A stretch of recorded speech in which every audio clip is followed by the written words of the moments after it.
if you'd like to earn CPE credit for listening to this episode, visit earmarkcpe.com. Download the app, take a short quiz, and get your CPE certificate. Continuing education has never been so easy. And now, on to the episode.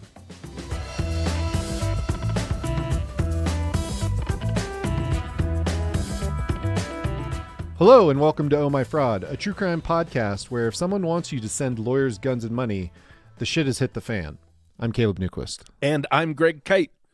Greg, special treat today. We have a fantastic interview with a law professor. His name is Sam Buel. And we actually just came out of it. And man, that was fun. All our interviews are fun, but Sam was his own flavor of fun. Like it was a great, great time. Yeah. Great, amazing stories. You guys are in for a treat. Yeah, absolutely. Just a reminder for everybody listening, if you or your organization would like a fun and informative presentation on fraud or ethics, Greg and I do those. And if you need a fun and informative webinar on fraud or ethics, we do that too. And not to toot our own horns, but our webinars do not suck. And maybe your conference needs a keynote that'll wake everybody up. We do that too. Yes, we do. So send us an email at ohmyfraud@earmarkcpe.com to get more information on pricing and availability. Okay. As I mentioned, our guest today is Sam Buel. He is the Bernard M. Fishman Distinguished Professor of Law at Duke University School of Law. Not the Bernard M. Fishman. The Bernard M. I bet that's a Millhouse. What do you think? It is now. I got $5. It says that's Millhouse. But yes, he is at Duke University School of Law. He is also a former assistant U.S. attorney for the District of Massachusetts and also the Eastern District of New York. He was also a special attorney for the Enron task force. And of course, we ask him about all that stuff. We get into a lot of stuff. He's got a lot of great stories, as Greg mentioned. It's kind of a longer conversation. So we are going to dispense with any more of the what are we dispensing with? Pleasantries. Bullshit. Pleasant bullshit. We Yeah. are going to dispense with that now and let you listen to our conversation with Sam Buel.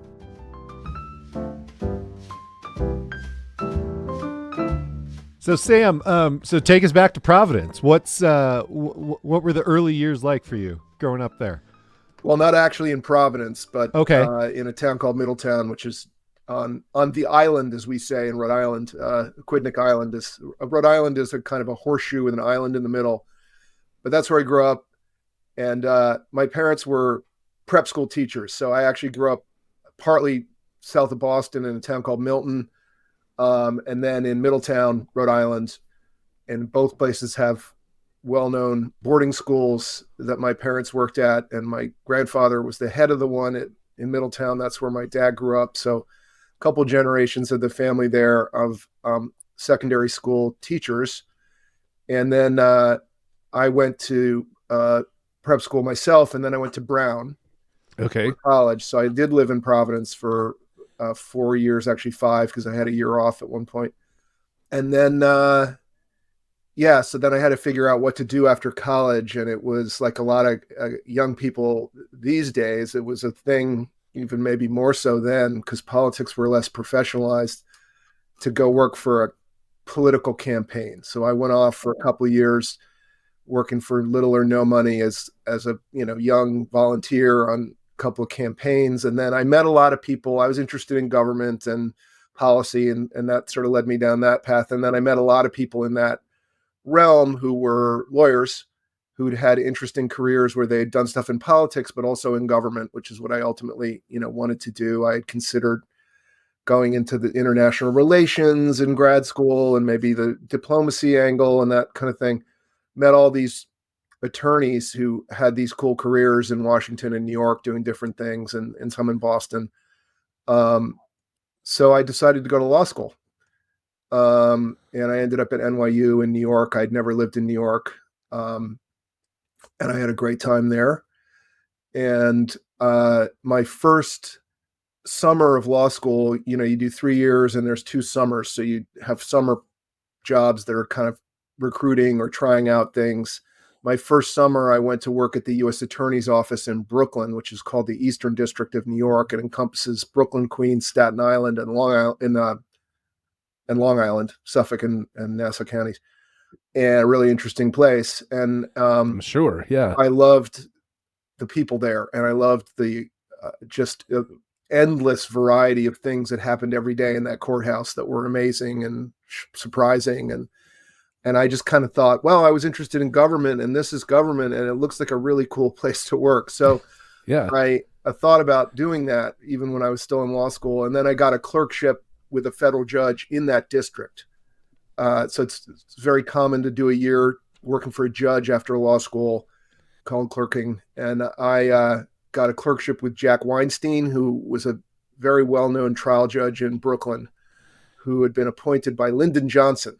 Oh, wow. Already had been on the bench for decades and he went on to continue to be an active judge for decades after I clerked for him.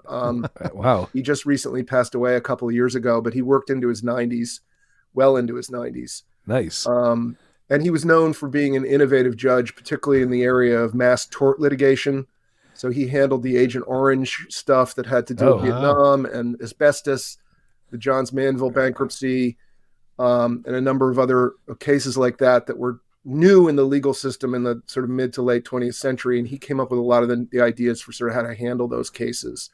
But for me, it was a really fun year because it just happened that he had a really lively criminal docket that year.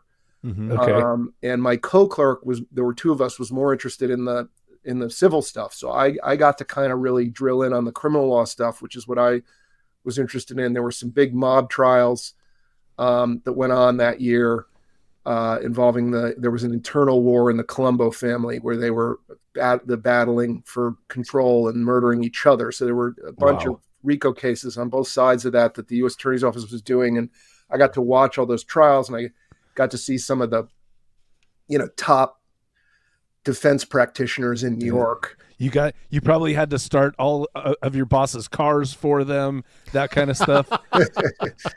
I mean, it's interesting because certainly as a law clerk and a judge in these cases, there was no real concern about security. I mean, my judge didn't really have much in the way of security. And I think, in those days, particularly, the mob was known for being pretty professional about what they did and not bothering civilians. Okay. Occasionally there were innocent bystanders who, got shot in a deli or something like that. But you didn't really worry about the people who were being prosecuted. Okay. There was one case famously before I joined the prosecutor's office there, but not that long before it, where there was an attorney by the name of Kathy Palmer, who was an incredible lawyer. Mm-hmm. And she became known in the Asian heroin markets area as the Dragon Lady, because she figured out how to basically roll up distributors in the New York area and get evidence, worked with some DEA agents to get evidence against the manufacturers and exporters in the Burma, Myanmar, Golden Triangle area. Yeah. And she indicted some of those people, although I don't know that any of them were ever successfully extradited. But she prosecuted some very senior people in that kind of network. And one day, a guy who thought he was being a hero sent a pizza to the courthouse with a spring gun in it. So, so like open the box, you get open shot the box, and there was a .22 caliber, rigged rifle in there that was supposed to kill Kathy. Now I've listed enough pizza boxes in my life to know like the approximate weight, and I'm assuming a rifle's going to throw that off. That's just I've never been in that situation. He was not a genius. No. Also, just before we get too far from this, I just want to make sure. So you're saying you have never in your life woken up next to a severed horse head? Is that what you're trying to tell us? Yeah. Okay. No. All right. I haven't had that experience. Okay. That was one of my main questions for today. Never to. But yeah, so Kathy is in her office with a bunch of DEA agents, and I think they're prepping for court or something. It's pretty hectic, and the marshal's desk downstairs calls up and says, "There's a pizza here for you." And Kathy's like, "I don't remember, but somebody else must have ordered it, Right. And one of the agents was like, "This doesn't sound right." Okay. So they went downstairs. The agents went downstairs, and they, treated the box carefully and found out what was in it. Yeah. Wow. And so a colleague of mine who ended up being my boss and ultimately my boss on the Enron case and a lifelong friend, she took on the case, and she was very good friends with Kathy. And they found the guy and they tried him and they convicted him. It's like, if you're going to try to kill my friend, you're definitely not getting a hold of this. Right. But that's like the exception. The rule was you didn't worry about it too much. It's a different world now. I think I would be more concerned about crazy people with guns and so forth than we were back then. Yeah. And it could be anybody, right? People often say that the most dangerous place to practice law is the family court. Oh, that's where people get right. most angry and violent. Wow. Very interesting. I would have not guessed that. And there's probably some accountants out there who feel some hostility towards me because of my involvement in the Arthur Anderson case. Oh, we're gonna get to that. Yeah. Okay. So NYU, done with law school, and you do the clerkship. Was that while you were in school, or was that the first? No, thing that's you your did first out year of after school. Yeah, first year after school. Okay. Now, did you ever do the big law thing? Was that part of your career? I did go for a year. So I started interviewing with the U.S. Attorney's Office while I was clerking. Okay. And they, in those days, it's probably still true. They had a limited number of slots, so the timing is tricky to, even if they want to hire you. So I got through the whole interview process, and I was given an offer, but then told, or not formally made an offer, but said, "We want to make you an offer, but there's no position available right now." And so we don't know when there's going to be. So but probably sometime in the next year. So I said, all right, well, I need a job. And my girlfriend at the time was moving to Washington to start with a patent firm there. And so I said, well, I'll interview with the DC firms and then we'll see what happens. So I ended up at Covington and Burling, which is one of the big law firms in Washington. Yep. For a little less than a year. And not then for you, something opened up. Big law. Well, wasn't I for you. already knew I wanted to be at the U.S. Attorney's Office, so there was no way I wasn't going to accept that offer when it came, and it came a little less than a year. So so you you were locked in, like you're saying this. I'm going to be a prosecutor. That happened early for you. Even more specifically than that, I wanted to be a prosecutor in the Eastern District of New York. Oh wow! Okay. In Brooklyn. I mean, I wanted to. You were focused. Well, you were a focused young person. I wanted to work in that courthouse. It was like the most interesting place I had ever been in my life. I grew up in a pretty cloistered environment. I was a faculty brat at prep schools in New England, so and so there was a world there that literally, because that part of New York City is the melting pot, Queens, Brooklyn, Nassau County, Staten Island, people from all over the world. And at that time in the early 90s, there was more crime than anybody knew what to do with. I mean, the murder rate in New York City was around 2,000 murders a year at its peak. Wow. Okay. Last time I looked, it was in the sort of 300 something range these days. So this is before Giuliani then, right? Or is it right around the time that he first? I don't remember. I mean, there was a whole. It went Koch, Giuliani, Dinkins during sort of my time in New York, and I don't remember the timing. Right. But it was around that time. Yeah. Like you're saying, the peak was like that late 80s, early 90s, around that time when crime in New York was really. I mean, keep me honest here, but like I know the 70s in New York. I lived in New York for a short period of time, so all this history is interesting to me. But the 70s were real bad. The 80s kind of continued, and then finally in the 90s things started to get better. after a kind of a long period of at a certain point, I would say late 90s, but it's different, right? Okay. In the 70s, there was a lot of petty crime and sort of street disorder and a feeling of and economic problems. I mean, the city was almost bankrupt or was Right. bankrupt. But by the time you get to the early 90s, it's really more a story about criminal organizations. Okay. And not just the mafia. Right. By a long shot. And they tended to be organized around ethnic communities. Okay. So, and we're mostly talking MLMs when we're talking like crime organizations, right? Sorry, I didn't get the joke. It's a multi-level marketing schemes. Yeah, that's all right. We have all of them here in Utah. I'm sure they're Anyways. Except that I mean, these guys aren't doing fraud. What they're doing is real, but it's black markets. Right. Okay. Yep. So, we can talk about this more at a certain point, but, the question of what's legal and what's not is not really on the table. The question is simply what's getting detected and caught and what isn't.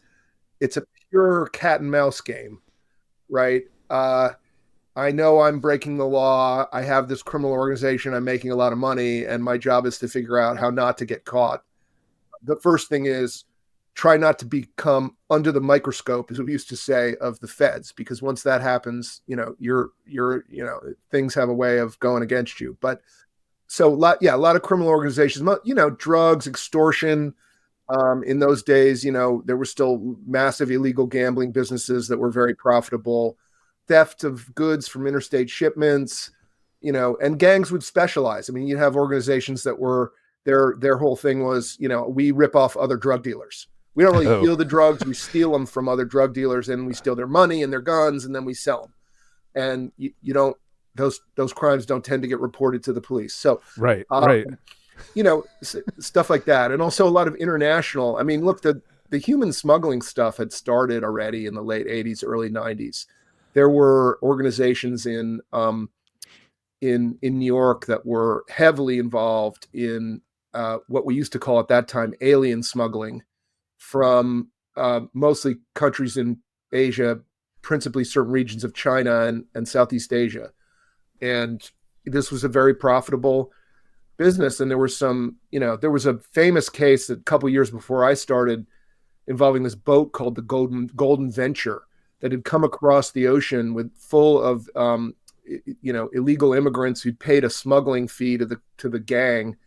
And the boat ran aground off Rockaway Beach in Queens, and the captain panicked and ordered it was an overloaded boat, right? And it ordered everybody into the water. Most of whom could not swim. God. Dozens of people died in that incident. You had a lot of different stuff. A friend of mine prosecuted a case involving a guy who was can't remember if he was Indian or Sri Lankan, but it was like this Sikh community that he had all his workers were from, and he owned a series of gas stations called City Gas that if you were in New York in the 80s or early 90s, you'd remember those gas stations. And he had rigged all the pumps.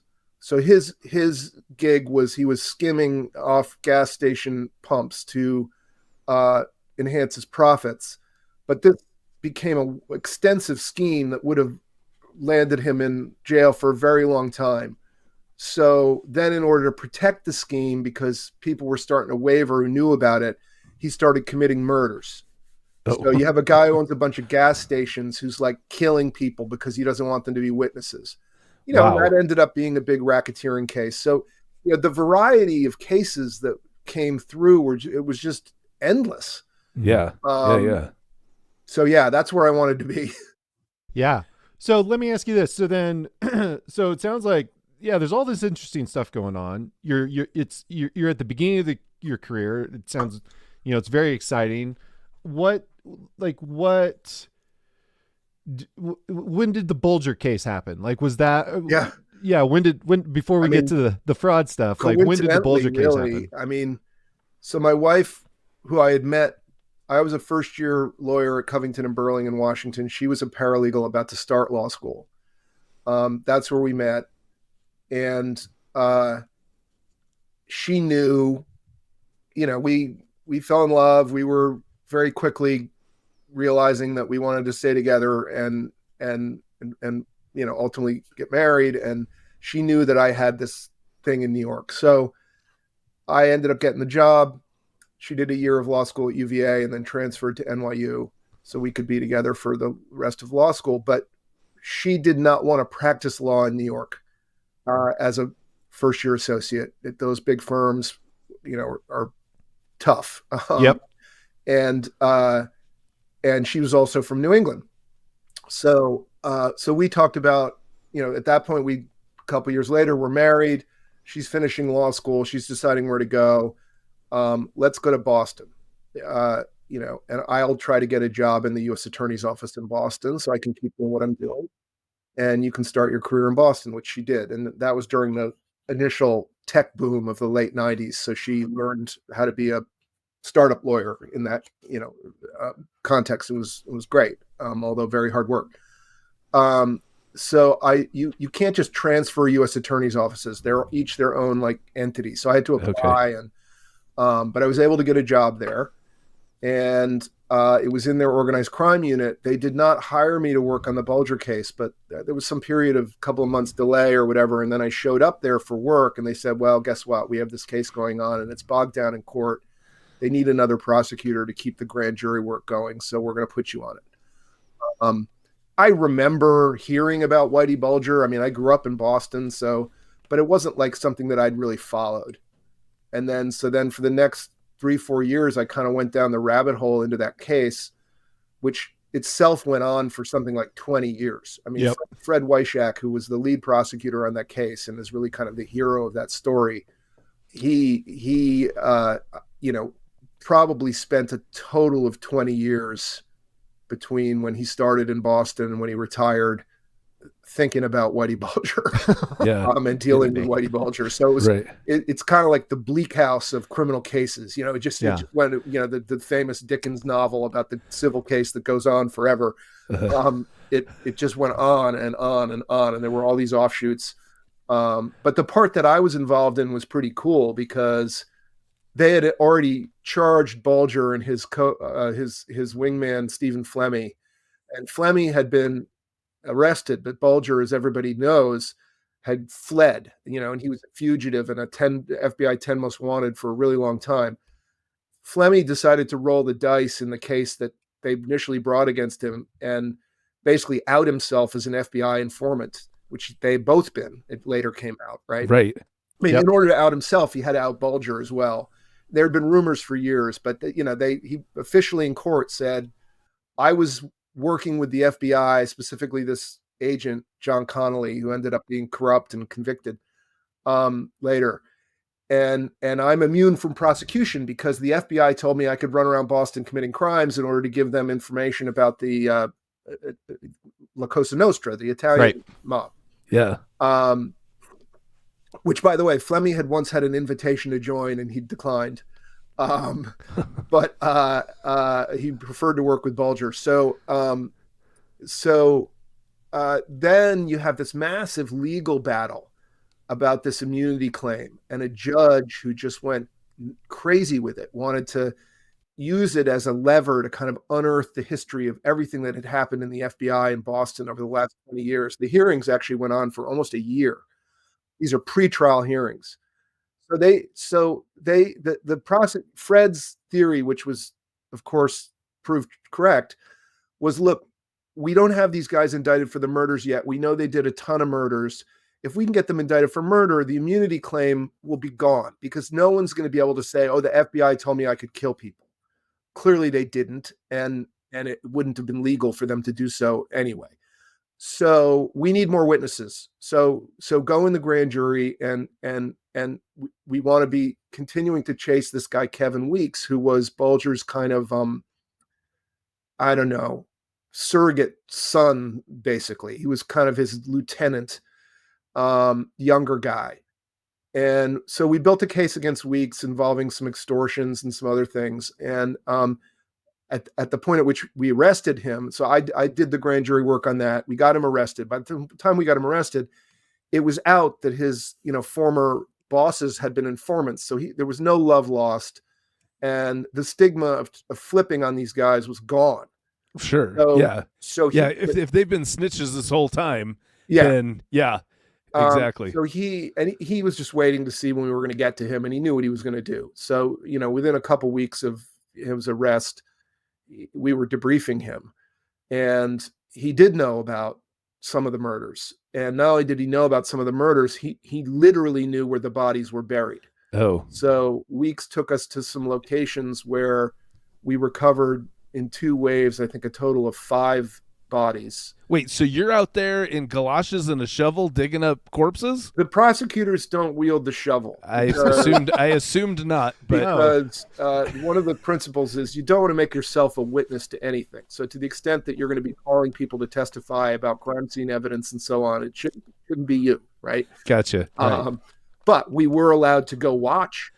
Oh, okay. And hang out with the agents while they were doing the work. Did you? Yeah. Oh, geez, gross. Well, okay, we're talking about skeletal remains that have been in the ground for 20 years. Yes. So I need to go off camera real quick. So I learned about what's called forensic anthropology, something I'd never heard of before. Okay. There are experts. A woman was brought in by the Mass State Police, who were one of the main agencies on this investigation. Mass State Police, by the way, is an unusual state police. They have a very sophisticated organized crime unit and have for many years, and they do complex investigations, which a lot of state police units do not. A lot of that was depicted in the movie The Departed, which is I remember, roughly, a little bit based on Bulger. The state police depicted in that. But so the state police bring in this woman. She's an expert. I can't remember where she was from. She's she's basically a coroner.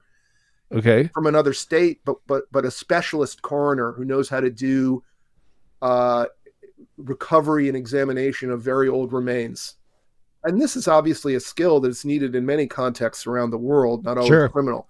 But so she's in there kind of with a brush. It's almost like an archaeologist, right? She's in brushes, and it's got to be very careful. You're doing it a little bit, step by step. The amazing thing was the bodies were exactly where Weeks said they were going to be. Oh, wow. After 20 years. I mean, vegetation changes, everything changes, but I don't think you forget that, and he kind of was like, dig here. And then what you do at that time, the DNA technology was still kind of nascent. I think it's developed a lot, but we did what's called mitochondrial DNA analysis, where you take some DNA from the skeletal remains, and if it matches with a direct relative. So I think we had siblings of these victims who were contacted and told, we may have found your relative. And then you get the mitochondrial DNA match, which is a nice piece of corroboration for the testimony of the cooperating witness, Weeks, about who it was and why they were killed and so forth.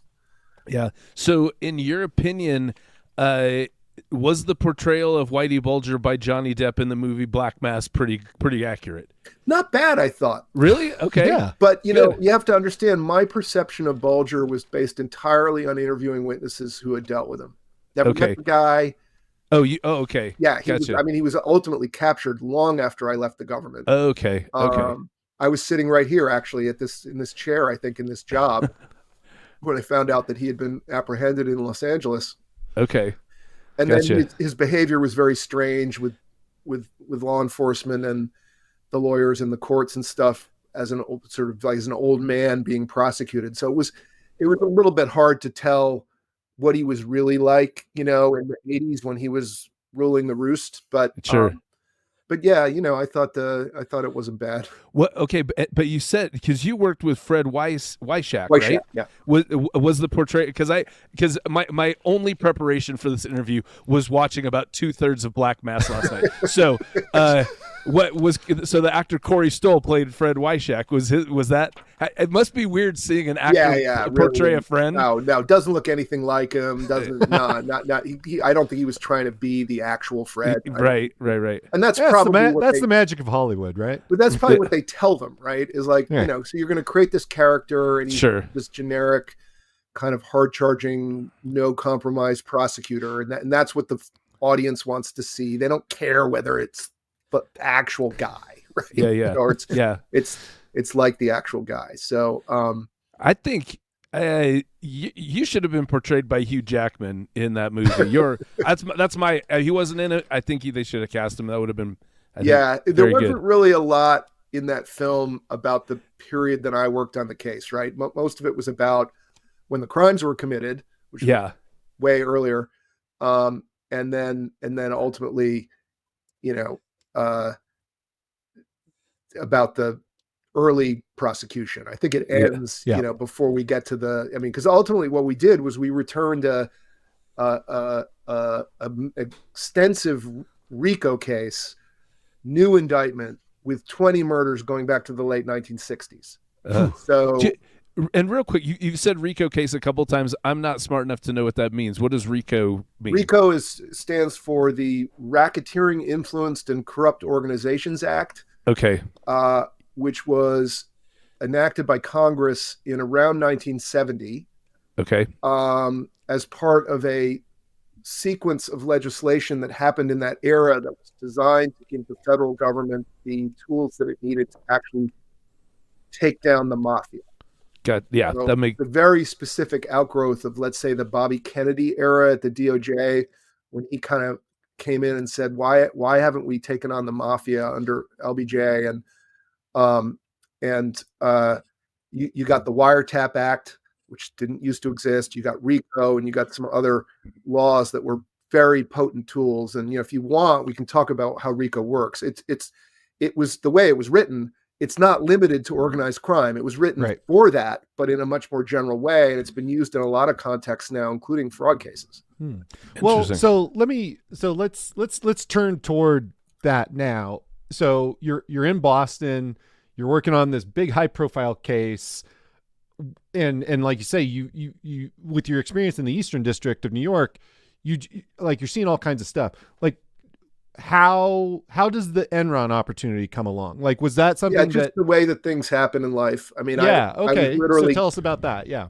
So I was literally walking back to my car one evening, and so Enron files for bankruptcy in sort of like December of 2000. 2001. 2001. So I mean, the other thing that had happened that fall was 9/11. Right, 9/11. Right. And 2 of the planes took off from Logan Airport, which was right across the water from my office window. Oof. At the federal courthouse in downtown Boston, and I remember that day. As soon as we the reporting was that 2 of these were Boston flights.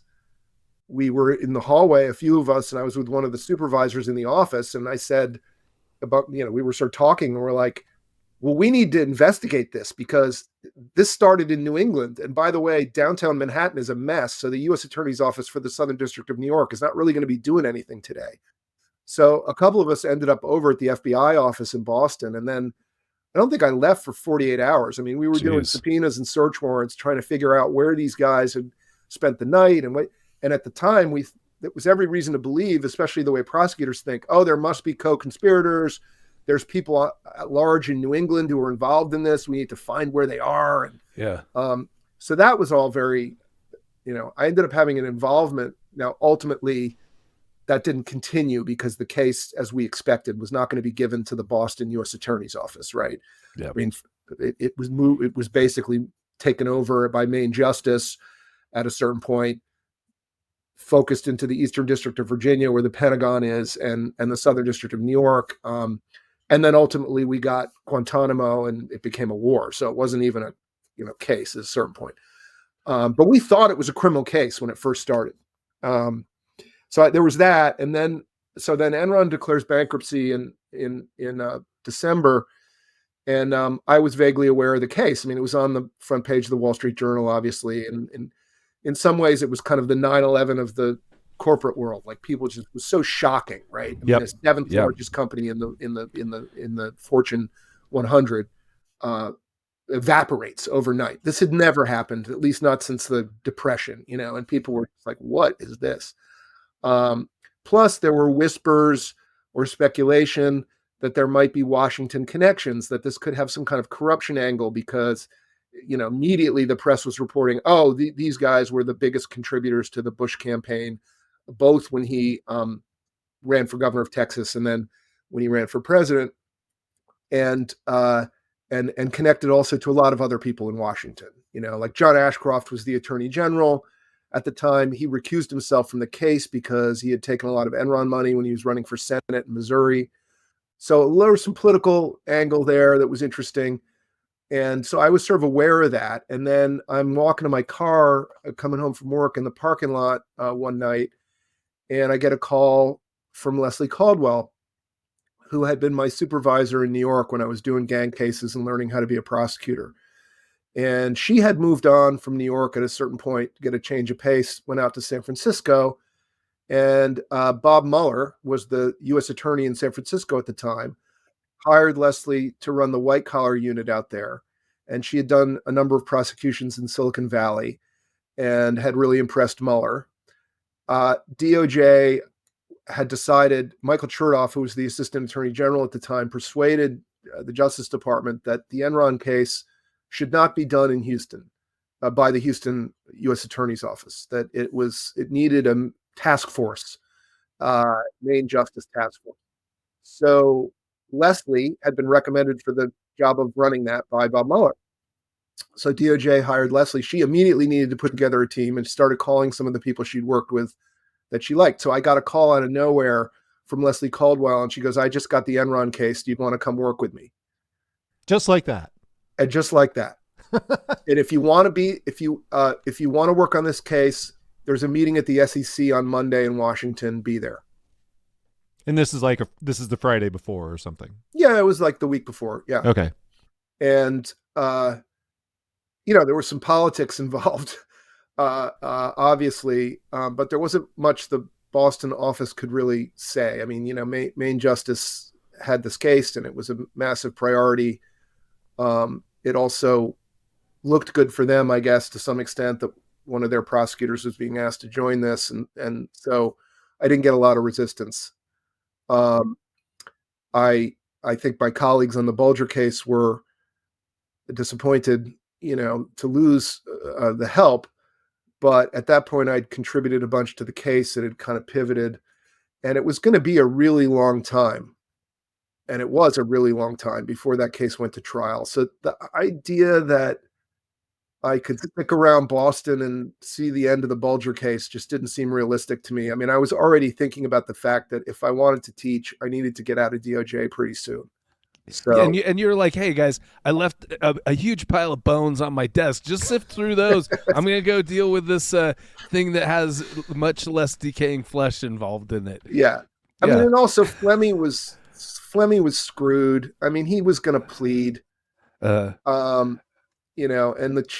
that point, the fugitive hunt for Bulger had been going on for years already, and it was showing no signs of any promise at all.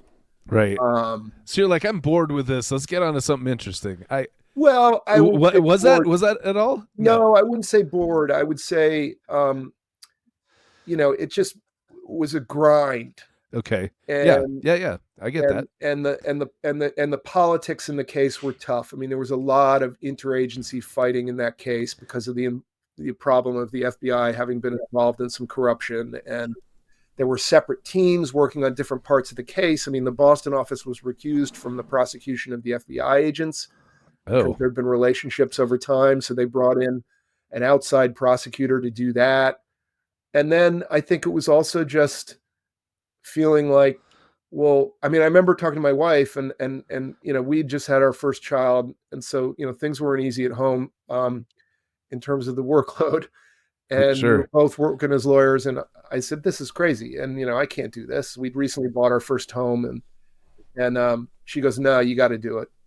It's the one shot to do something." So she knew. Yeah. She knew. Plus, Yeah. she knew Leslie very well, and she knew that, Okay. working for Leslie was great. So, Okay. So if I may level set just for a second here. Yeah. You get the call.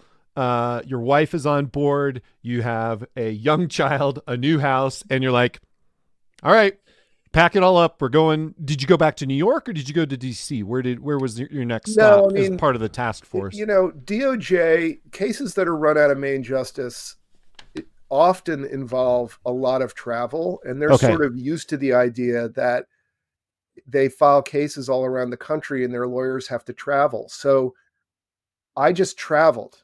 And so you stayed in Boston. So instead of traveling from Washington, I traveled from Boston. Okay, gotcha. But it became kind of a triangle because we basically had offices in Washington and Houston. And we would move between Washington and Houston. Most of the work was witness interviews. Okay. Hundreds of interviews and multiple interviews of, witnesses. So we were basically in DC and Houston, maybe like alternate weeks roughly. And then, DOJ decided that to the extent that any cases were going to be filed, they needed to be filed in Houston. I mean, you could have actually venued the cases in DC because the SEC is in DC and the fraud was all ultimately connected to the financial statements they were filing with the SEC in Washington. So it would have been proper to indict in Washington, but it would have looked very bad politically for DOJ to be hauling all these executives out of Houston and prosecuting them in front of District of Columbia juries. Right. And there was also a sense that, Enron had a massive impact on the Houston community. Right. Almost everybody in Houston knew somebody who was working for the company or was connected to it in some way. The bankruptcy was devastating. So there was a feeling that the Houstonians should be the ones who are hearing this case. Yeah, that makes sense. So let me ask you this. So at up to this point, was accounting on your radar at all? No. No, that was the and thing. So it was like I needed a high speed education. Right. And it's super high speed. We all did. And I learned a ton. I didn't even know what LIBOR was. Like people would say, right. LIBOR plus basis points. And I'd be like, what is LIBOR? Yeah. It's another languge. Yeah. Right. You went from the language, you went from kind of the jargon and language and kind of culture of criminal law to a complete baptism by fire in corporate accounting and finance, just minutia. Yeah, except I want to say that we had a lot of experts to help us. Okay, good. Makes sense. And that's kind of the SEC DOJ coordination thing that happens in these cases because the SEC has expert staff, right? That's right. Yes. And it's also kind of a thing in law generally, and this is true in big law as well, that litigators, as we're called, are supposed to be generalists. And of course, there are exceptions to that. You can't be a patent litigator without being an expert about, certain things. But business cases, it's common on both the defense and prosecution side for lawyers to come in and basically because you're thinking ultimately that your role in this is first to figure out what happened. But if there's going to be trials, you're going to be the trial lawyer. You have to figure out a way to translate all of this stuff for a judge and a jury. Yep. So you don't really want to be someone who's too in the weeds of the technical stuff because you're not going to be understandable. You want to be kind of the interpreter. Yep. So you're going in there and you're kind of like talking to a lot of people who are experts, including, by the way, lots of the witnesses. A lot of the witnesses were CPAs. They were explaining stuff to us. And you're like, explain it to me like I'm your mother. Yep. And ultimately the problem at bottom is just a follow the money problem. Right. Yeah. Ever since Watergate, right? And that's one thing that the judge I clerked for was so good at training us in. He was also a generalist who could make himself an expert on almost anything that came before him. And he always taught us how to follow the money, and so we're like, okay, there's a bunch of technical terminology here that we have to understand what it means, and that takes a while. There's a language you have to learn how to speak. But ultimately, you're just, and this is the same thing I try to teach my students. I mean, ultimately, in these cases, you're following the money, and you have to remind yourself that the people that you're dealing with, they speak a different language, but that doesn't mean they're smarter than you, or that they, are just capable of understanding things that you're not capable of understanding. Right. No, it doesn't work that way. I tell my students, look, you guys are in law school for 3 years as graduate students. You're at a top school. You're very smart people who work very hard to learn stuff. Like, you just have to, when you get out into practice, apply that same mentality. The people that you're going to be talking to are going to be talking to you about things that sound really mathy and technical, and but many of them didn't even go to graduate school. Right. If they did, most of them MBA. They've got a couple years of grad school. It's not like they have some, it's not like they're rocket scientists, So that's kind of the attitude that we had, and it just took a long time, Okay, so Sam, just to make sure I'm understanding at least part of what you're saying correctly, because this would make a lot of sense to me. The litigators, you said litigators need to be generalists, and part of that is you need to, if you're able to learn a concept that's foreign to you and present that in court, that's also going to give you an advantage of helping to educate the jury who likely has not been to grad school. Like the whole idea of taking these, because Enron, ridiculously complex. I've read all the books. I watched all the documentaries. If you asked me how they did it, I'd be like, I still don't totally get it. They didn't get it either. Yeah, that was the thing. I mean, it was this kind of, the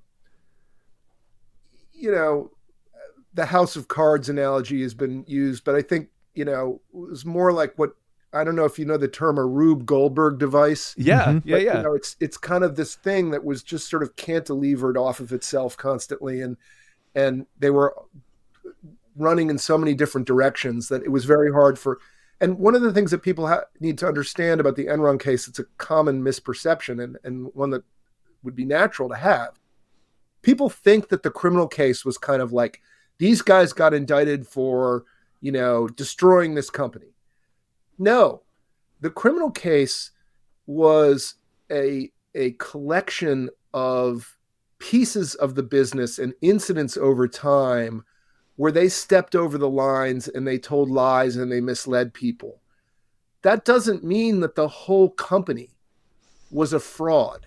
I mean, right. This isn't Bernard Madoff. Right. It's not a Ponzi scheme. It's not like there was no there. I mean, they started as a pipeline company, and they still had a whole bunch of hard assets. I mean, the problem was that there were issues with mark-to-market accounting and how they were booking the hard assets. But they had a bunch of hard assets. There was a lot of residual value in the company. But, they got obsessed with what was a general obsession at that time in the late 90s, early 2000s, and, has continued basically since. But they got obsessed with the business was the stock price. Yep. Yes. And the car, the tail was wagging the dog. Everything was designed to not have the stock price not be a reflection of fundamental value, but a reflection of excitement about all the things they were going to do and were doing. And so then you get all the puffery and then when it, when the accounting for all this stuff starts to get really strained, that's where you get the temptation. We got to keep the story going. Yep. So you get false statements, you get accounting maneuvers that are over the line. And that was only part of the whole story of the corporation. Right. Yeah. It's not a crime to run a company into bankruptcy, which of course to some extent was Jeff Skilling's defense, but it's not a crime to run a company into bankruptcy. It's just being horrible. I'm not a criminal. I'm just horrible at what I do. No. I mean, that guy has never admitted, I mean, he's expressed a lot of regret. I don't think he's admitted fault. I mean, his story was bad luck. It was a run on the bank. Yeah, right. So, all our counterparties started calling in their chits at once. And what were we supposed to do? Well, that's a non sequitur. I mean, there are a lot of reasons that banks, you might get a run on a bank. And one of them is people think they're fraud. Yeah. Right. Yeah. Right. So you've mentioned a few things that brings up a question for me that I think goes to not just Enron, but in a lot of different cases that we do on the podcast, and I'm sure a lot of different cases that you've seen in your career, which is how often does fraud occur when people are just caught up in the moment and the excitement, like in the case of Enron, excitement and hype and people just getting in over their head and making some really bad decisions based on that hype and excitement. Is that the most common thing that you've seen over the course of your career? Is that what happens to people? Absolutely. I mean, I think that, you could say that there's a version of the Madoff case where that even, I think of Madoff as the sort of exception, right? Like, I don't even really teach it to my students because there's nothing legally that interesting about it. I mean, it's just like a guy who, stole a bunch of money. Yeah. Right. But, and I haven't really like steeped myself in the Madoff case, but my understanding is that there was a legitimate investment fund at some point, and the question is, when did he start making stuff up because he wanted to keep the story going? But it wasn't like he sat there on day one and said, how can I do a Ponzi scheme? Right. Right. Yeah. Now there are those cases for sure. But they don't tend to happen in the large, legitimate kind of reputable corporate space. And we have lots of fraud cases in that space. And almost all of them are exactly what you're talking about, Caleb, which is, inability or unwillingness to deal with bad news and to come clean about business problems.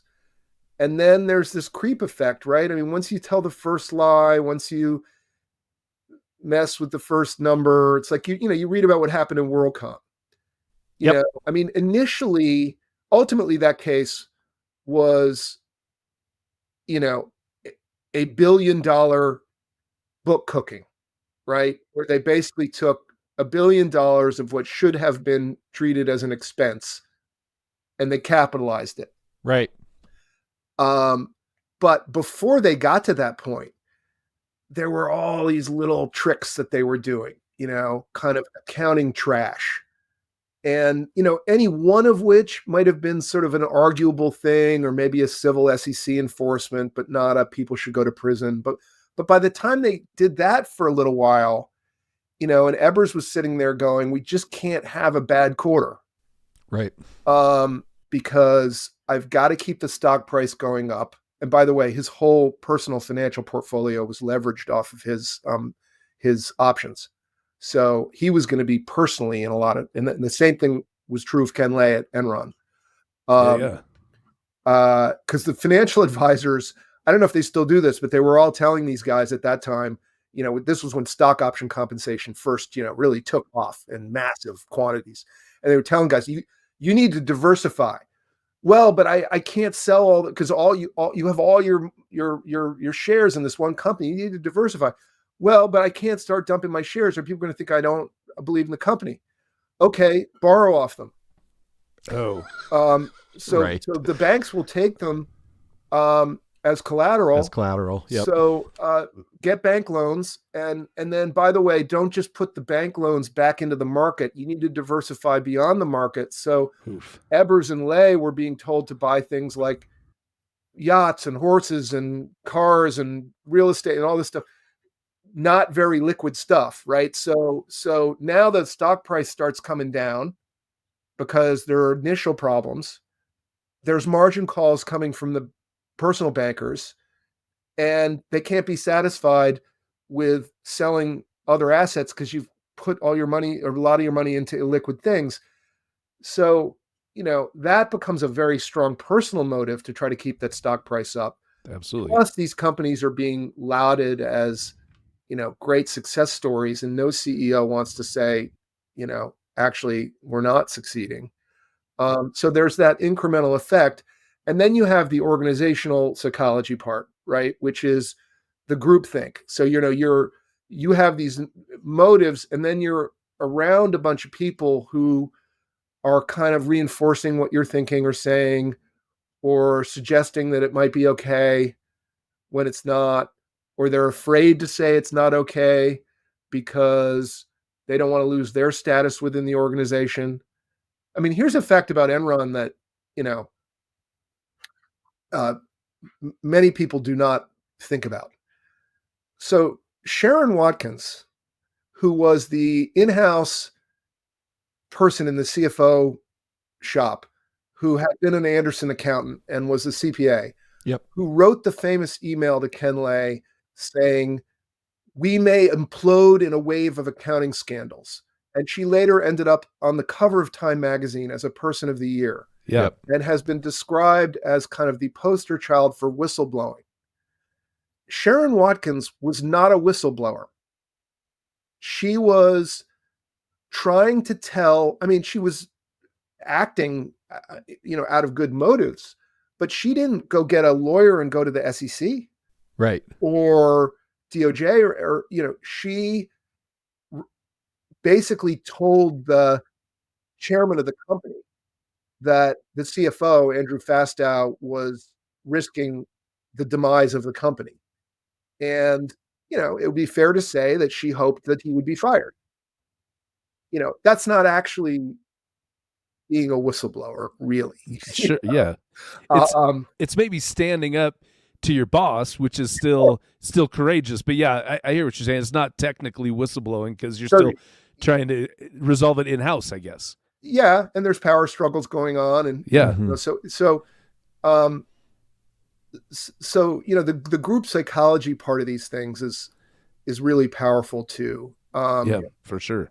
And I'm sure that's something that you folks have seen in a lot of the cases that you've talked about. It's one of the most fascinating things that we look at is all of the psychological aspect of all the frauds, where it's not just money running around. It's the weird places people back themselves into and groups back themselves into where they can't, where they're making very, very irrational choices. But like you said, based on they're wanting to maintain a reputation, or like a CEO not wanting to admit that their company's failing horribly, that sort of stuff. So it's especially hard for the young people.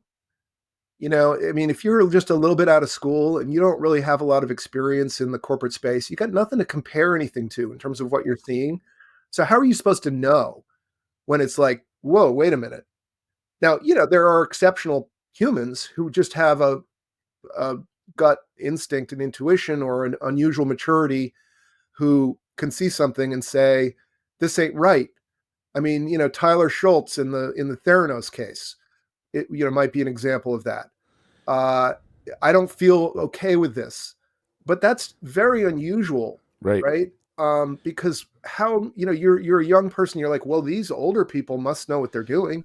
Yeah. And I'm supposed to learn from them. Yeah. So, it doesn't seems a little weird, but what do I know? Yeah. So yeah. I want to ask you one more thing related to the Enron case before we kind of move on to some other stuff. But what was your involvement with the Arthur Andersen prosecution? So this is probably the most controversial case I was involved in as a prosecutor. And so what happened was we got started on the case, and we were told by the supervisors, it was being run out of Main Justice. We need to look at this obstruction of justice thing with Arthur Andersen first, because it's less complicated than the accounting, which is going to take more time to figure out. And Andersen was putting a lot of pressure on the DOJ through their attorneys to get a resolution fast, because it had come out and there were congressional hearings that there had been document destruction. Yeah. Which was a shocking thing. Notwithstanding the the sort of innocent gloss that they, later managed to put on it. To have a big five accounting firm that was already in trouble with the SEC, representing one of the largest companies in the world, which was their number one client revenue-wise, suddenly have the relationship partner and somebody in the in-house counsel's office at headquarters telling all the junior people in Houston to shred everything other than the official working papers, and especially the other stuff, because it's the emails and the handwritten note stuff that tell you what people are really thinking. Get rid of all that stuff, because the SEC is looking at Enron and we are going to be looked at too. But there was a belief that, until they'd officially been served with a subpoena, that it was somehow fine to get rid of evidence. I mean, at least from the SEC's standpoint, these are regulated entities, these accounting firms. They're supposed to have professional obligations. They can be disbarred. I mean, this is not the kind of behavior that anybody expected from a big five firm. So when that came out, it was shocking. And it was leading to client flight and partner flight. So they were trying to hold the firm together. And it's not a corporation. It's a professional services partnership. And all it has is its human capital. So when the clients start running and the partners start running, you're done. Yeah. So they put a lot of pressure on DOJ. We need an answer. We're cooperating. You can interview all our people. Here are all the documents. We need an answer. So we did a all hands on deck 6 to 8 week investigation where we put together the sequence of everything that had happened in that fall when Enron got in trouble and Anderson started worrying about their own situation. And we came to the conclusion that it was not going to be a declination. We could not just walk away from this. Now, I say I mean, I was one of the, line level prosecutors on it. So me and another guy were kind of the, trial lawyer level guys. And we had a third person come in when it ultimately went to trial. But this was all going up the chain through the head of the Enron task force up to the assistant attorney general and the deputy attorney general. And there were ultimately meetings in Washington, which I attended, but were discussions between the law firms representing Anderson and the senior leadership in DOJ. And the conclusion from looking at the investigation, the facts, and from the prior run-ins that Anderson had with the SEC, including they were still under terms of a settlement involving bad accounting at Waste Management, which was another client. The conclusion from DOJ was, we can't just decline this. There's got to be some kind of criminal resolution. This has to go to the next level. You've already had SEC sanctions. And this is a much worse situation. And obstruction is a really bad problem, especially when we depend on the voluntary cooperation of these organizations for the most part with regulators. I mean, that's supposed to be the way it works, not cat and mouse. I'm trying to get rid of the evidence. Right. So we offered them a deferred prosecution agreement. Right. Actually, a non-prosecution agreement. I mean, we won't prosecute, but you have to settle with us and admit to the wrongdoing and be sanctioned for it. And the answer was, well, we'll settle, but it has to be like an SEC settlement where we don't admit anything. Because if we admit to obstruction, the plaintiff's attorneys are going to use that against us in the private securities litigation. And it's going to be a disaster for us. And it would be bad for our client. I mean, what client is going to say, I want to continue to be audited by a company that just admitted that it obstructed an SEC? Right. So no. Well, now what are you going to do? I mean, we weren't bluffing, but so, okay, we're going to have to return an indictment. I think they believed we weren't really going to do it or something. Wow. And so we returned the indictment, and then they went all out in a PR campaign. I mean, full page ads in the Wall Street Journal about how the Justice Department is trying to put 10,000 people out of work.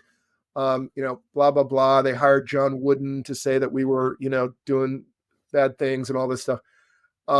Wait, John Wooden, the John Wooden? Yeah. You could hire John Wooden, who was still alive at that point, to say that you were good. The coach? Great Yeah, coach. Great Yeah. coach, but extremely elderly at that time, as Very I recall. elderly, but I guess, Well- identified as having a good ethical compass or something. Right. Oh, Yes. I was like, I don't think he knows too much about accounting, but yeah, Hell, okay. hell of a basketball coach. Hell of a basketball coach. So, Yeah. and then they said it was us putting them out of business. Yeah. Right. And Which- a lot of that was for the consumption of their employees, honestly, Sure. who were the ones who, and I do feel very sorry for the employees. I mean, the employees were being basically abandoned by the partners. Yep. But they were. I had an accounting professor who worked at Arthur Andersen when all of that went down, and he said one day I showed up for work and they handed me a PwC polo shirt, and that was No the way. Yes, Come on. that he said it was a nothing for them because Wow. all of those clients still needed to have all of their accounting done, Yeah. and so all of the Arthur Andersen business was just handed off to other Big Four accounting firms, Right, and so piecemeal. whole offices it was an Arthur Andersen office, now it's a PwC office. It was a Arthur Andersen office, and now it's a KPMG office. That's how it worked. He said he was not adversely affected at all by the Arthur Andersen situation, which blew my mind. And also, I was like, "Do you still have those polo shirts? And would they fit me? And how much would you sell them to me for?" Right. So then we tried to settle again after the indictment, and offered them a deferred prosecution, which is a similar kind of resolution where the indictment is held in abeyance. There's a settlement. If you behave for a certain amount of time, then the case is dismissed. Again, it was a deal breaker for DOJ for them to settle without admitting wrongdoing. I mean, DOJ doesn't even do that with individuals. Right. That whole no contest plea thing. You can't really do that in federal court. You can't say I'm going to accept a conviction, but I'm not saying I did it. They were like, well, that's a deal breaker for us because it will put us out of business. Well, at that point, they were spiraling the drain anyway. Sure. So I think they decided, whoever they was, I mean, that was the other thing. It was like, who was making the decision? Because there was a management committee and that, was changing. Okay, well, we're going to try this. And, so then we had this trial in Houston, which was fascinating. I mean, rarely does a corporate defendant go to trial. So yeah, it's kind of unheard of. You had a criminal trial, and the only people sitting at the defense table were the lawyers. Lots of them. Right. Yeah. Right. And like lawyers in just an operating agreement for the entity, was that? Yeah. Just had its own chair. So yeah. So almost all the witnesses were hostile to us because they told all the employees that we were ruining their lives for no reason and so forth. And what was interesting was, and we didn't really realize what was going on at the time, we did have one cooperating witness who was David Duncan, who was the relationship partner in Houston, who had basically given the instructions to the employees to get rid of emails and shred documents. Yep. The evidence against him was overwhelming. So I think his lawyer must have advised him that he was likely to be convicted. He pled guilty and agreed to testify. His testimony was very precise on one point. What were you thinking when you organized those meetings and you told all the junior people to get rid of the documents? I was thinking about the fact that we were going to have an issue with the SEC and that if less evidence was around, that would be better for us. Okay. We thought that was exactly what you needed to have been thinking to be guilty. Right. And under the rules of corporate criminal liability, if the partner is guilty and is doing it within the scope of employment, the firm is guilty. Right. So that should have been case closed right there. Yeah. Now, the cross-examination was in part, Mr. Duncan, you wanted to keep the evidence away from the SEC because that would make Andersen in a better position legally, right? Yes. Did you think that there was anything wrong with that? No. Oh, how could you think that there was nothing wrong with that? Because I thought the rule was that until you were served with a subpoena, there was nothing wrong with destroying documents, even if you thought you were basically already under investigation. Okay. We were like, fine, that's not the law. He's basically admitted, that the law is you're obstructing when your purpose is to keep it from the government, Yep. right? Because Okay, you're right. worried about your legal problem, Yeah. right? It's like flushing the drugs down the toilet when you hear the police coming, right? Yeah, so, right. So, okay, we didn't think that was a big deal. Now, the jury was very strange. There was a weird foreman who dragged out the deliberations for ages, and it was like a crazy jury deliberation. But ultimately, they convict, right? And we think that's going to be that. Well, the case ends up overturned in the U.S. Supreme Court, ultimately on this very fine distinction between trying to keep the documents away from the SEC and knowing that it's wrong to be doing that. The jury instructions did not tell the jury, because actually it was not consistent with all the lower court case law as we had read it. The jury instructions did not tell the jury that they had to find this idea of consciousness of wrongdoing, that the person had to be thinking like, I know this is illegal. Right. And so the judge gave an instruction saying, if the purpose is to keep the documents out of the investigation, that's the mental state. You don't have to know you're breaking the law.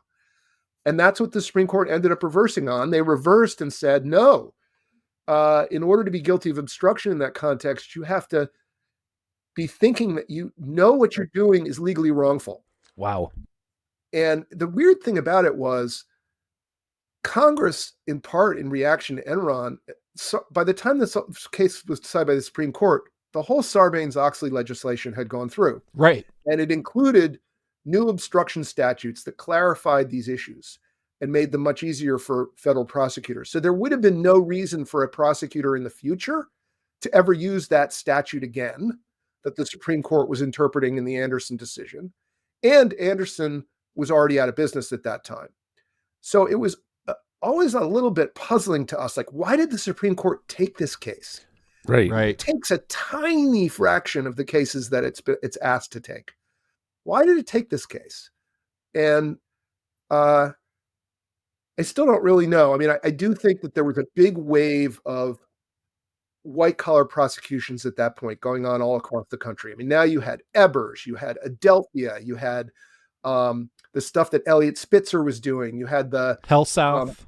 Tyco case in the state court Health South, which was an incredible story.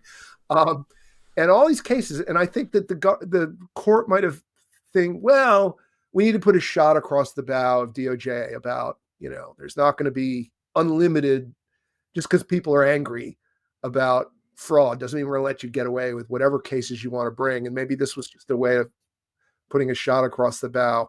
But of course, then it gets reframed as it was found that Arthur Anderson never committed a crime, which is not true. What was found was that there was a flaw in the jury instructions.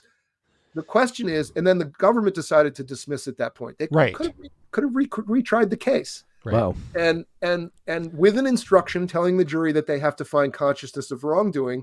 And if I was retrying that case, what I would have argued to the jury is, if they didn't think there was anything wrong with what they were doing, why did they keep telling all the employees, just follow the document retention policy? That's all we're asking you to do. Right.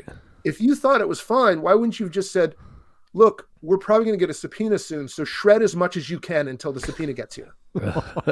Because the world is we're allowed to get rid of as much evidence as we want until they tap with the subpoena. So go for it. But no, they kept framing it as, look, all we're saying is follow the document retention policy, which had never been followed. I mean, all the junior accountants in the office in Houston were like, yeah, the stacks of paper were everywhere. Right. Shredding is something you do when you have a day with nothing else to. That's the last priority, is sitting in front of a shredder. And they'd never been told prior that they should worry about that at all. Right. A lot of them were like, "What document retention policy?" Exactly. Here's a copy of it. Yeah. It says only the work papers should be retained. Everything else should be. Yeah, destroyed. that's funny. I love that. So that's a whole, that's and it's controversial to this day. And I mean, you kind of answered what one of my follow-up questions, which was going to be is the controversy around not only I think you did a pretty decent job of like explaining both sides of it, which is, well, look, from a prosecutor's standpoint, this is what we were seeing and this is how we prosecuted the case. But then also you know, the people, the PR campaign that Anderson went on in terms of like all these people are going to lose their jobs. And like Greg even has his own anecdote where the guy's like, no, he turned out fine. He went to PwC, you know, like, so it's all very, and it, I think the other thing that's interesting about this is when you talk to people like yourself, but maybe on the other side, like former Anderson partners I've talked to over the years, they still get a little hot about it. Like, oh, sure. It's just, it is that sting has not gone away. Yeah. I mean, it was weird. It was like the way that corporate criminal liability works is, and there's a lot to criticize about this rule, right? In the US, that's a very broad rule. I mean, a single corporate agent committing a crime within the scope of the employment with intent to benefit the company can make the company liable, regardless of how many other employees there are and regardless whether any of them had any involvement. Right. Now, DOJ doesn't just do every case it can. I mean, there are a bunch of factors you're supposed to look at, but one of them is the history of the company, whether it's been in trouble already, but also the involvement of senior personnel. And there were pretty senior personnel involved in this, right? I mean, the relationship partner for the most lucrative client in the firm, you know, another senior partner in Houston, an in-house lawyer in Chicago. You know, this was an idea, not that some junior person had, right, but that this committee that was thrown together as kind of the Enron crisis response team set by the firm said we should do. So we thought there were serious reasons to say that the firm ought to be responsible. Oddly, you know, the way it was interpreted by everybody, including the employees, was that somehow they were being accused of something, even the employees who had nothing to, you know, no involvement in it. And, you know, and that wasn't the case. So I think that's where some of the kind of sting comes from. And it was so unusual to actually have a corporate defendant go to trial. He really understood how to think about that. And, you know, the irony of the Anderson case is that it explains a lot about why the settlement market in corporate criminal prosecutions has boomed over the last 20 years to the point where almost every single one of these cases settles, and they often settle without indictments. And because there's this, oh, you know, it goes too far when you prosecute the company. Look what happened to Anderson. And I would say the public in general is now angry about that. They feel that companies are being led to get away with things now because of these deferred and non-prosecution settlements, and that, and even plea agreements sometimes. I mean, now we have guilty pleas sometimes, like BP pled guilty for the Gulf spill, but like Boeing got a deferred prosecution agreement and hundreds of people died. And so, you know, people are angry about that. One of the things that's driving that settlement market is the argument that defense lawyers make to DOJ regularly now, which is like, you don't want to have another Arthur Anderson, you know, you can put a whole bunch of people out of business. Oh, you know, Boeing is, you know, they're a national brand. I mean, we can't, you know, do something to Boeing that would jeopardize them. General Motors, same thing. They had a problem with, you know, the Saturn Ion and the ignition switch, and that involved deaths, and they got a deferred prosecution agreement. And a lot of people were really angry about that. But, you know, the argument was being made to the Obama administration. Hey, you can't slam GM. You know, you want to win Michigan? That's right. Right. Yeah. There's nothing more American than General Motors. Politics. Right. Yeah. Right. Yeah. Sam, this has been great over and over again here. Yeah, this has been great. I want to be mindful of the time. Greg, do you have any final questions that you want to ask Sam? Just one. So for as long as you lived in Rhode Island and Boston, I've got to assume that you have a favorite swear word that you'd like to say in a Boston accent. And would you please do that this time, just for the soundbite? I can't do the accent. That's what's so funny. I mean, I grew up in a house where the accent wasn't spoken, and okay, and so I can't really do the accent. Well, Yeah, but I mean, We'll the we'll classic still- New England one would be to say that the guy's a douchebag. okay, good. I love it. Perfect. Listen, you set my expectations so low, and then you came home with douchebag.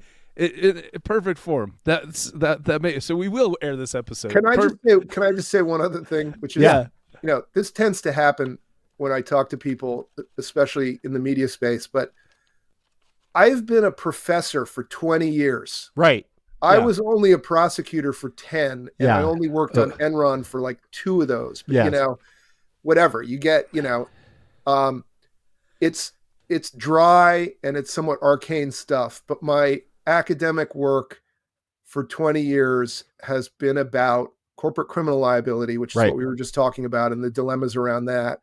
But even more so about the concept of fraud and how you tell the difference between what's a crime and what's not, which it is what fascinated me about the Enron case relative to doing murders, right? Was not a question of who did it and how are you going to catch them. It's also a question of, is it a crime at all? Right. And that's what I find really interesting about fraud. And I have written a book for general readers called Capital Offenses. It was published by a Freudian slip. It was published by W.W. Norton in 2016. So my book is called Capital Offenses, and it's I'll show it on camera here, so you can get that off Amazon. And Business, Crime, and Punishment in America's Corporate Age, and it attempts to explain for the interested lay reader why these cases aren't as simple as everybody thinks, and why we can't just lock all these guys up. Yeah, awesome. Sam, this has been great. And your stories are fantastic. But you rightly point out that you spent the last 2 decades not being a prosecutor. So, and I think the point that you bring up about corporate criminality is a super interesting one. And so is that, I want to get into that a little bit, but what's kind of the big misunderstanding that you try to address, not only in your writings, but just with your students? How do you, what, is there a simple way to explain this? How do we know when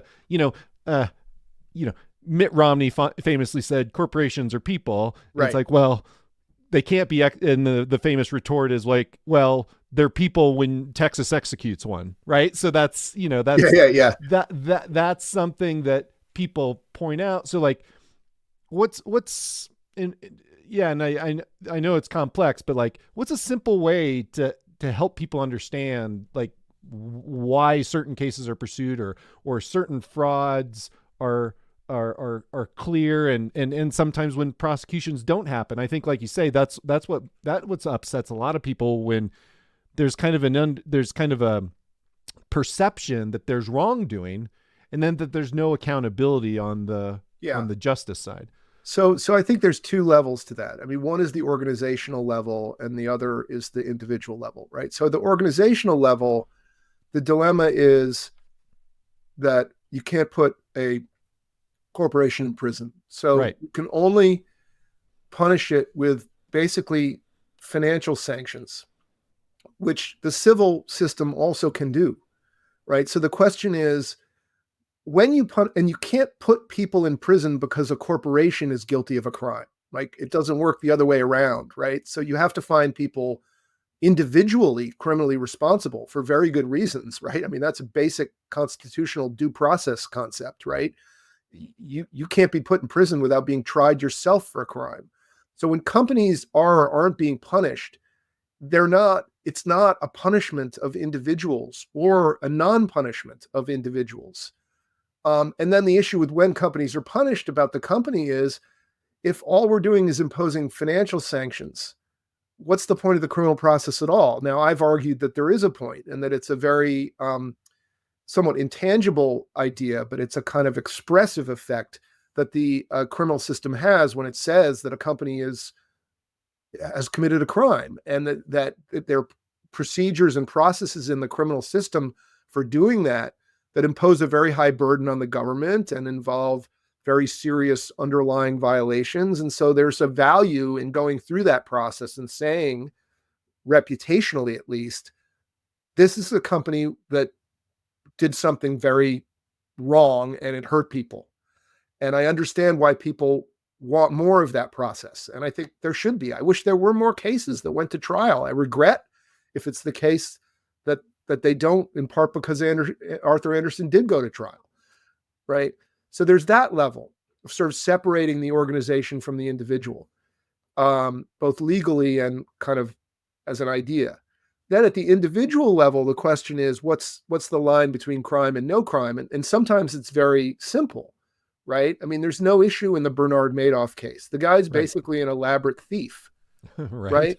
But there are many cases where the issue is much more nuanced, and it has to do with the question of mental state mainly. Mm-hmm. So, the individual can only be liable if they act with an intent to defraud. If the government is prosecuting for fraud, which is most often what's involved in these cases. Sometimes we have, bribery, we might have other things, but fraud is the main thing. So you have to act with the intent to defraud. What does that mean? Well, it's a little bit circular, right? Because we need to know what fraud means to ask whether someone has the intent to do it, right? What is fraud? Well, a lot of people would just say, well, fraud is deceit. Okay, what's deceit? Deceit is getting somebody to believe something that's not true. Right. Okay. So how often in ordinary market contexts is it the case that party A is trying to get party B to believe something that's not true? All the time. All the time. Right? At some level, that's every negotiation.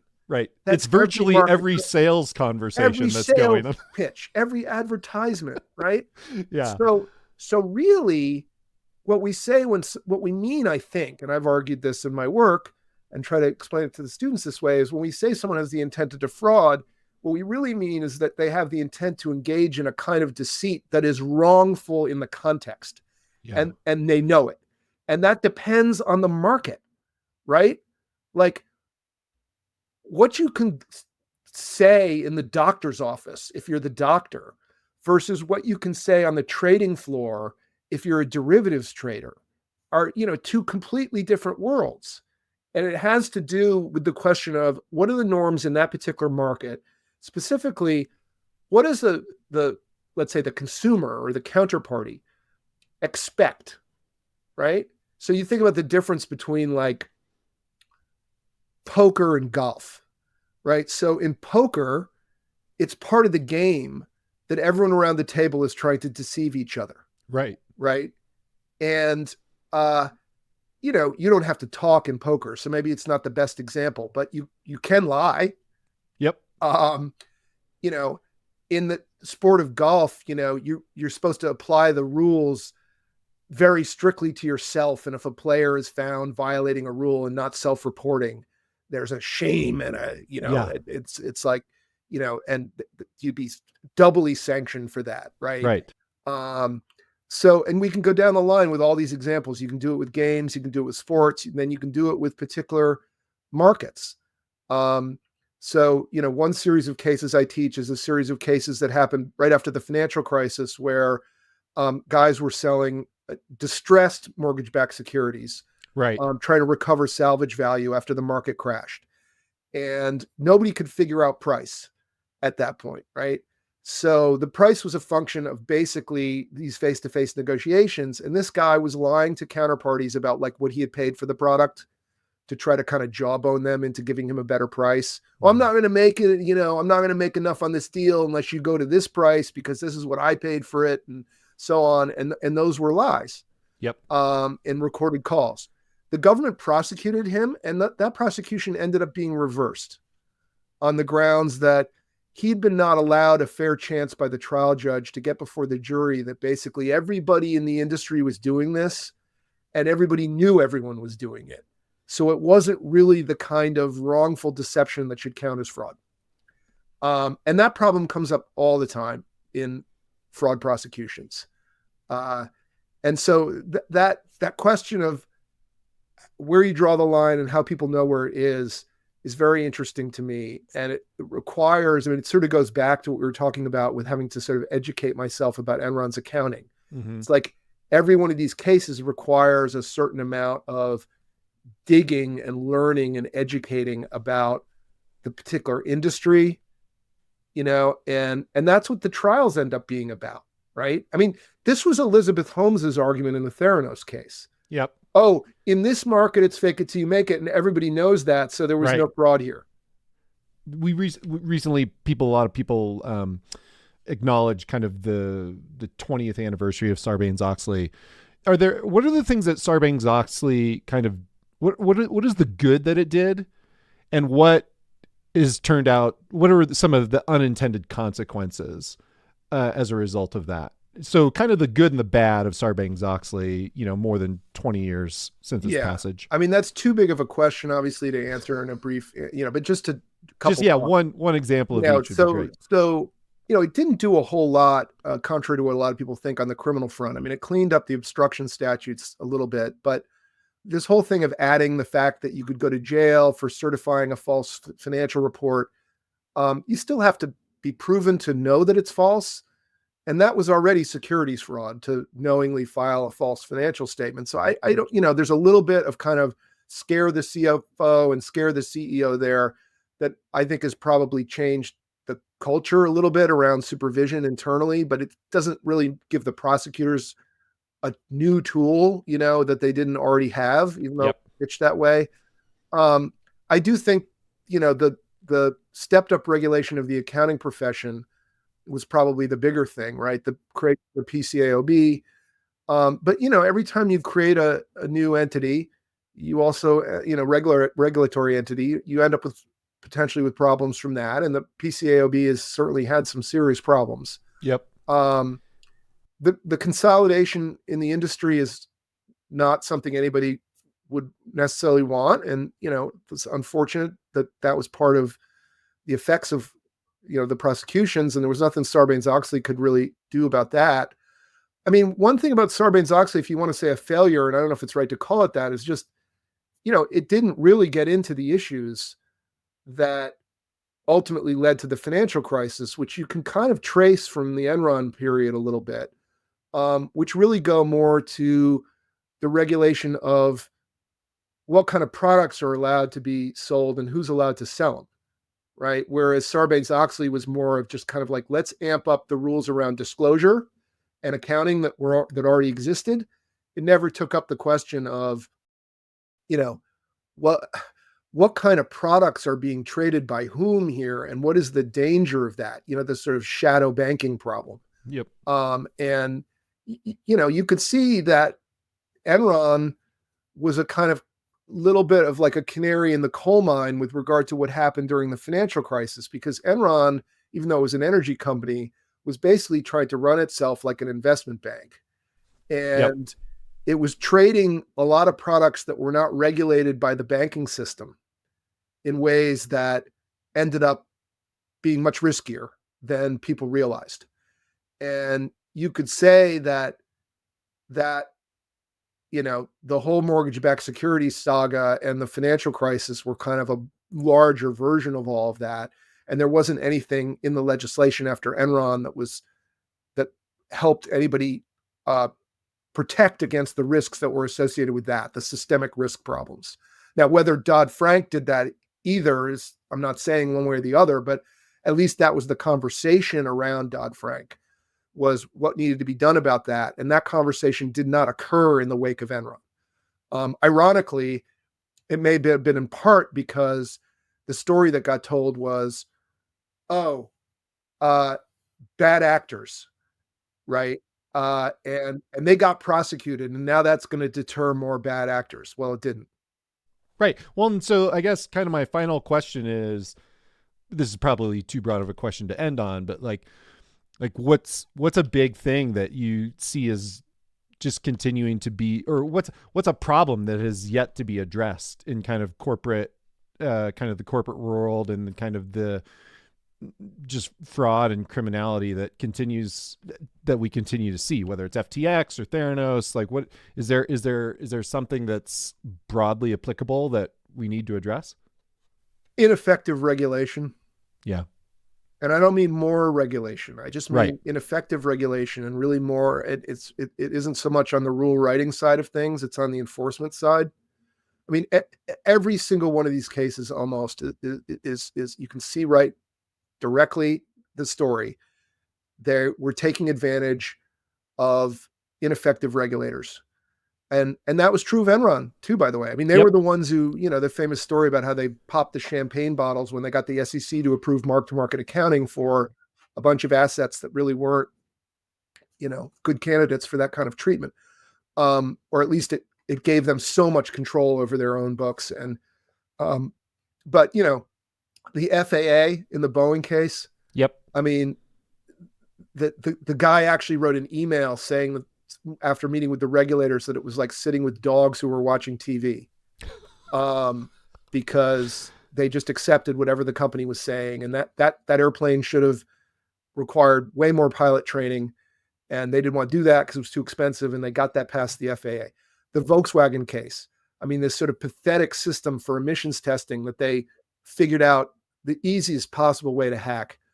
You go down the line, these are all problems that could have been prevented by more thoughtful regulation and enforcers with the credibility in the industry that the industry really needed to worry about civil enforcement. And then you don't get the crimes, and you don't ever have to get the prosecutors involved, which is right. what everybody wants.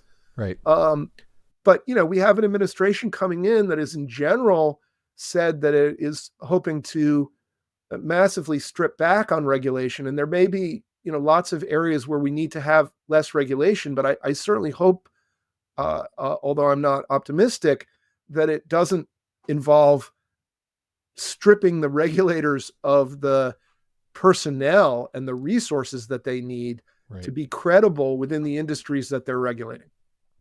Sorry, I did think of one last question. What continues to surprise you in this field?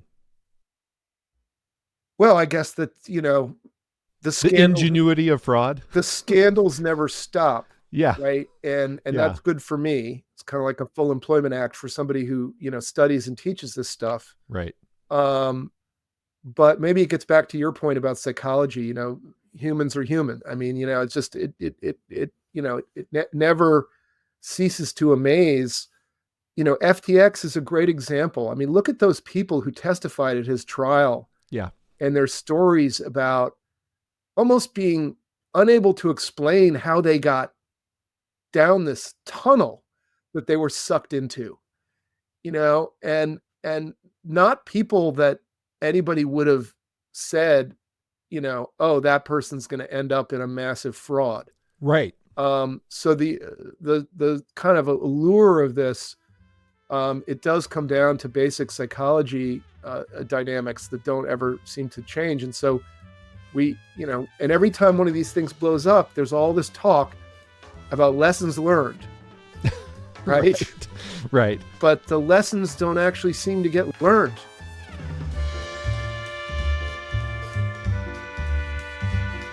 There you have it. Greg, that was so fun. So, his stories are amazing. That guy, he said at the end, he'd only been 10 years at the DOJ, and that just hearing that all that happened in 10 years made me exhausted. I need a nap now. He was part of Whitey Bulger, part of 9/11, not part of 9, but he 9/11 worked its way in there. He somehow. worked on 9/11. I did not see that coming, but maybe I should have. Enron, the fact that he had rubbed shoulders with Robert Mueller, that was a name drop I was not expecting in the conversation. And he didn't say this out loud, but I am sure that part of the reason why he got out of big law and went back to the DOJ is that at the DOJ you don't have to fill out any goddamn timesheets. That's I can't believe you didn't ask him that. I wanted to, but we got on to far more interesting. Yeah, than fair enough. timesheets. That was a little bit of fan service for one fan only, and that is you, Ron Baker. We're so glad you listen. Thank you. We are so glad you listen, Ron. Check But out yeah, his. I'm going to be on his show, the Soul of Enterprise.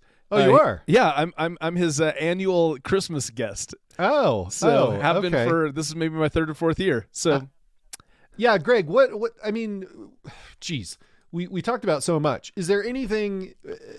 It was really just, I don't know if I learned anything. I just had fun listening to his stories. But I mean, I think we did learn a little bit about, like, I think his conversation about corporate fraud and kind of the complexities of that, I think, are really interesting. And I think that kind of explains why it's sometimes hard to prosecute those cases, because it's not always clear cut who is responsible. yeah, And whether they can prove it in a court of law. right, exactly. Some of the stuff that I thought was the most interesting, and I think I'm going to have to spend some time kind of unpacking it to figure out exactly what I did learn from it, was the obstruction of justice portion of the Arthur Anderson case. Yep. Because I thought that was very interesting that because I've said this out loud multiple times, where I've said Arthur Anderson was never found to have committed a crime. And he was like, that is not true. They were found to commit a crime. Just later, what did he say? The jury was given bad instructions. Right. Is what they determined. Right. And it was it had to do with the conscious knowledge of the intent to commit a crime. Because, like, he was explaining how that partner, he was just doing that because he thought he could do it up until they received the subpoena. And right. What the law says is, like, no, you can't just destroy stuff because it conceals a crime. Right. Right. But it was weird that, yeah, like you said, it was his intent. And I thought, and that must be specific to obstruction of justice cases, because I have gotten pulled over before, and the cop said, do you know how fast you were going? And I was like, yeah, 45. That's the speed limit. He's like, no, it's 35 here. And so I did not have any intent to break a law then, but I still got a ticket.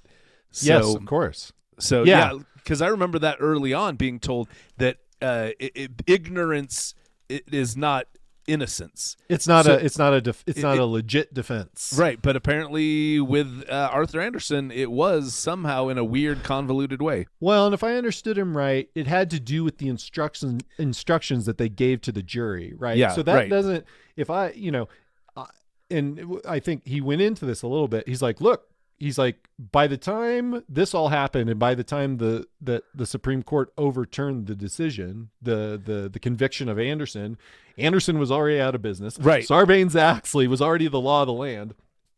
Like, so much time had passed. He's like, DOJ could have retried the case and probably won it again, but there was no it was moot by that point.